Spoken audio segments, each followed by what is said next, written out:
그리고 20회를 연속으로 돌리는 스트레스 테스트를 했는데요. 누구세요? 그래, 들어와. 안녕하세요, 랩터입니다. 오늘은 갤럭시 Z 폴드 4와 갤럭시 Z 플립 4의 성능을 비교해 보겠습니다. 두 모델이 같은 AP인데요, 차이점이 있습니다. 냉각 성능이 다르고요. 이 부분 때문에 두 모델의 성능을 비교해 보고 싶었습니다. 그럼 지금부터 자세하게 살펴보겠습니다. 그럼 먼저 두 모델의 스펙을 살펴보겠습니다. 먼저 폴드4에는 스냅드래곤 8 플러스 1세대가 탑재되어 있습니다.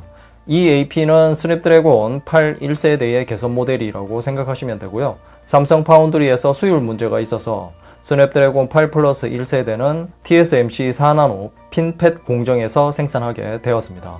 그래서 저조한 수율과 성능을 개선했고요.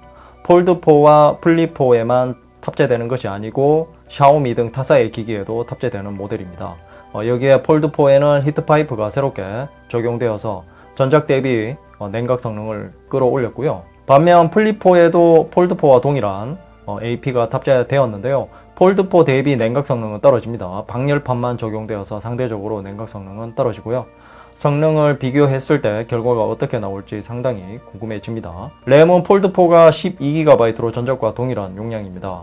하지만 더 좋아진 AP와 새롭게 적용된 히트파이프 덕분에 리프레시는 많지 않을 것으로 보이고요. 저장 용량은 256GB, 512GB, 1TB까지 선택할 수 있고요. 와이파이 6E를 지원하기 때문에 통신 속도는 플립4 대비 더 쾌적한 성능을 보여줄 듯합니다. 플립4가 8GB로 전작과 동일한 용량이고요. S22 울트라와 비교했을 때 그렇게 처참할 정도는 아니었습니다. 무난한 수준이었고요. 저장 용량은 256GB와 이번에 새롭게 추가된 512GB까지 해서 두 가지 모델입니다. 지금 리뷰하는 제품은 512GB 용량이고요. 속도 테스트를 하기 전에 킥벤치 점수를 한번 보고 가겠습니다.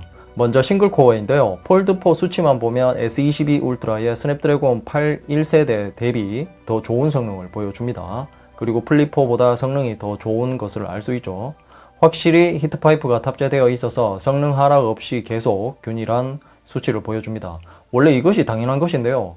간만에 좋은 성능을 보여주니까 적응이 안됩니다. 플립4도 초반에는 대등하게 나가다가 5회부터는 수치가 하락하는데요. 히트파이프가 없기 때문에 이것은 어쩔 수 없죠. 히트파이프까지 추가되었다면 그만큼 두꺼워지고 무거워지기 때문이죠. 그리고 더욱 놀라운 것은 멀티코어 수치입니다. 폴드4는 약간의 굴곡은 있지만 마지막에는 수치가 상승해버리죠. 더군다나 전작 대비 더 좋은 성능을 보여주면서 냉각 성능까지 좋은데요. 폴드3를 사용하다가 폴드4로 넘어오신 분들은 체감이 될 겁니다. 반면 플립4는 싱글코어와 동일한 모양으로 하락하는 것을 볼 수 있습니다. 그리고 테스트를 하자마자 굿가디언 앱에서 AP의 온도를 살펴봤는데요. 폴드4가 상대적으로 온도가 덜 올라갔습니다. 냉각 성능은 폴드4가 확실히 좋은 것으로 보입니다. 두 기기의 주요 설정을 잠깐 살펴보겠습니다. 두 모델 모두 120Hz 화면 조사율이 켜져 있고요. 그리고 두 모델 모두 램 플러스 용량은 8GB로 설정을 하고 테스트를 진행하겠습니다. 그리고 통신 속도는 둘 다 와이파이에 접속해서 비교를 할 것입니다. 두 모델 모두 5G 모델인데 유심은 두 모델 모두 빼고 할 거고요. 그리고 두 모델 모두 전원을 껐다가 켰고요. 네, 부팅 속도는 플립4가 더 빠릅니다. 그리고 최근 실행 앱도 하나 더 없고요. 그럼 이제 리프레시 테스트를 해보겠습니다. 두 모델의 동일한 앱 20개를 모두 구동하고 진행하겠습니다. 20배속으로 빠르게 진행할 거고요. 여기서 관전 포인트는 어떤 기기가 더 빨리 20개 앱을 모두 구동하는지 보면 재미있을 듯 합니다.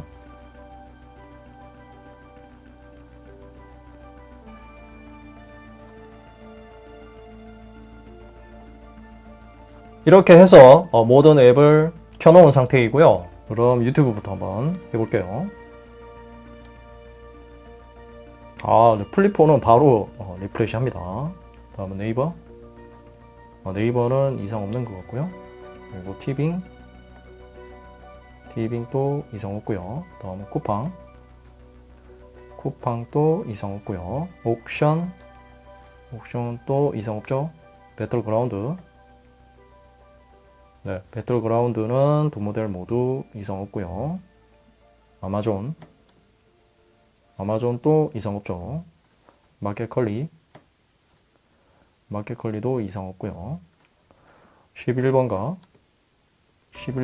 이상 없죠. 바이브도 이상 없고요. 카메라도 이상 없습니다. 다음은 스타벅스. 자, 스타벅스는 플립4만 리프레시 되었고요. 다음은 CGV. 네, CGV도 이상 없고요. 다음은 교보 이북도 이상 없죠. 다음은 플립4만 리프레시 되었습니다.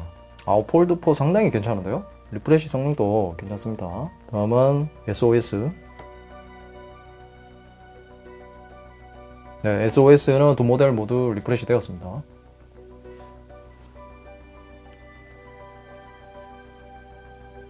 다음은 롯데시네마는 플립4만 리프레시 되었고요. 다음은 위메프도 플립4만 리프레시 되었고요. 다음은 야놀자는 이상 없고요. 다음은 라이즈 오브 킹덤즈. 자, 라이즈 오브 킹덤즈는 두 모델 모두 리프레시 되었습니다. 다음은 3D 마크 테스트인데요. 두 모델 모두 첫 번째로 가볍게 돌려봤는데요. 두 모델이 수치가 거의 동일하게 나왔는데요. 그렇지만 정확하게 말하면 플립4가 조금 더 높은 수치를 보여줬고요. 그리고 20회를 연속으로 돌리는 스트레스 테스트를 했는데요. 두 모델 모두 튕기지 않고 20회 모두 완료했습니다. 여기서는 히트파이프가 있는 폴드4가 꾸준한 성능을 보여줬고요. 그래서 안정성도 훨씬 더 좋은 것으로 나왔습니다.